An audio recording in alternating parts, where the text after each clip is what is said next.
À la continuité du travail de collaboration entre collaborateurs, entre équipiers, eh bien, nous allons ici compléter la maquette par l'intermédiaire de paramètres et de paramètres que détiendraient d'autres collaborateurs que celui qui est en train de travailler sur la maquette.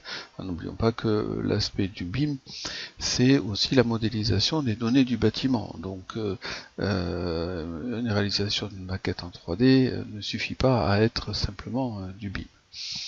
Alors, je vais, pour réaliser cette application, utiliser deux fichiers. Le premier qui va être le premier que nous avions traité sur les espaces et le zonage, et puis un deuxième sur l'aspect de la gestion pour avoir les éléments de canalisation. Alors, sur cette maquette, nous avions donc mis en place des espaces et des zones que je vais aller ici observer. Voilà. Donc ces espaces ici ont été regroupés en deux zones, une première zone ici et une deuxième zone ici. L'intérêt d'avoir mis en place ces zones, c'est qu'elles disposaient, au-delà de leur nom, d'un certain nombre d'informations complémentaires, et notamment la notion de température, de refroidissement, c'est-à-dire la consigne de refroidissement des locaux, ainsi que la température ici de chauffage, idem pour l'autre zone. Voilà. Eh bien, pour l'application, nous allons partir du principe que ces températures, nous les avons intégrées a priori, mais comme ce n'est pas nous qui avons réalisé l'étude thermique été hiver, eh bien, on n'a pas la connaissance des réelles températures, et nous voudrions mettre ça en place dans la maquette. Alors, c'est peut-être un exemple simple, mais c'est un exemple de type énergétique pur et dur. Alors pour cela, eh bien, je vais aller interroger la personne qui a réalisé ces études-là. Et pour éviter de l'appeler par téléphone, je vais lui envoyer un mail dans lequel je vais lui dire exactement ce que je souhaite avoir comme information. Ces informations passent nécessairement par la notion de nomenclature. Alors ici, nous avions mis en place deux types de nomenclature, notamment la nomenclature des zones HVAC, qui représentait ici les nomenclatures de la CTA double flux, simple flux pour ces zones-là, et puis une zone qui n'avait pas été répertoriée en CTA double flux ou simple flux, qui apparaît ici. On voit les températures qui avaient été proposées lors du premier paramétrage. Eh bien, ce sont ces températures que je voudrais maintenant affiner. Je vais utiliser un plugin qui s'appelle BIM One. Ce plugin il est gratuit, on peut aller le récupérer sur Autodesk App Store.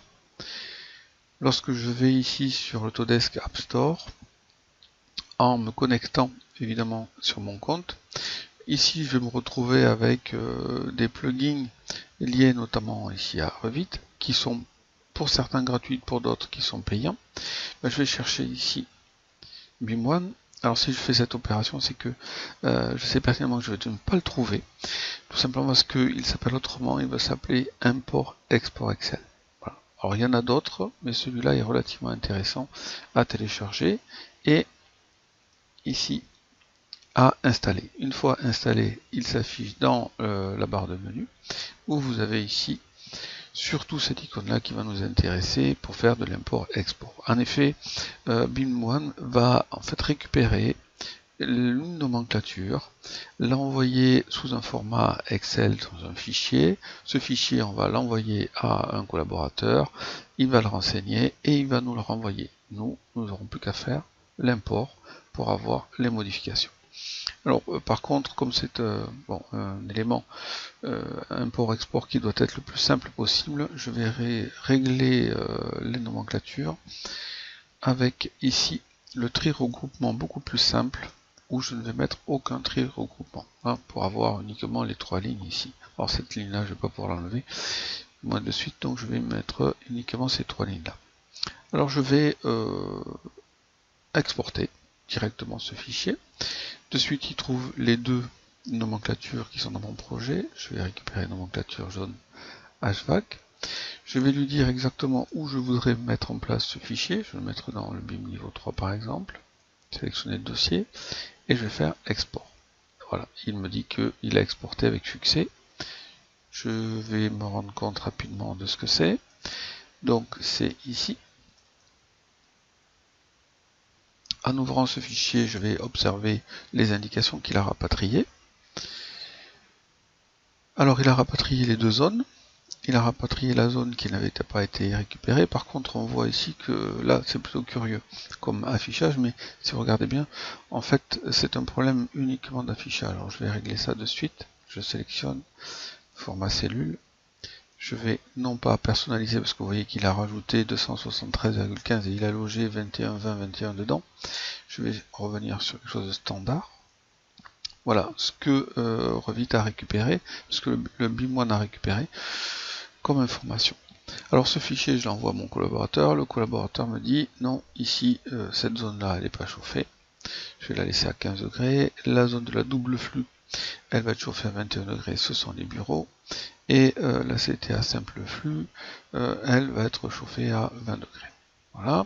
Pour ce qui est de la consigne de refroidissement, ici, ce n'est pas du tout refroidi. Au pire, on sera à 30 degrés. En CTA double flux, je suis à 26 degrés. Et pour ce qui est du CTA simple flux, qui est de l'extraction, on va rajouter un petit degré le temps que ça se réchauffe au travers des couloirs. Voilà. J'enregistre ça. Et le collaborateur me renvoie ce fichier. Je reviens dans mon espace et je vais refaire import-export. Récupérer ici import. Récupérer le fichier que mon collaborateur m'a envoyé. Je coche nomenclature des zones. Je fais import. Un petit programme graphique. Et je vais voir ici que mes températures ont été bien modifiées. Au-delà de ça, je reviens dans le rez-de-chaussée. Je viens ici sur cette zone. Je viens dans ses propriétés et je vais voir que la température ici et cette température ont bien été modifiées d'après les indications du collaborateur. 27 degrés ici pour le refroidissement et pour le chauffage ici à 20 degrés. Voilà une première application de ce BIM1.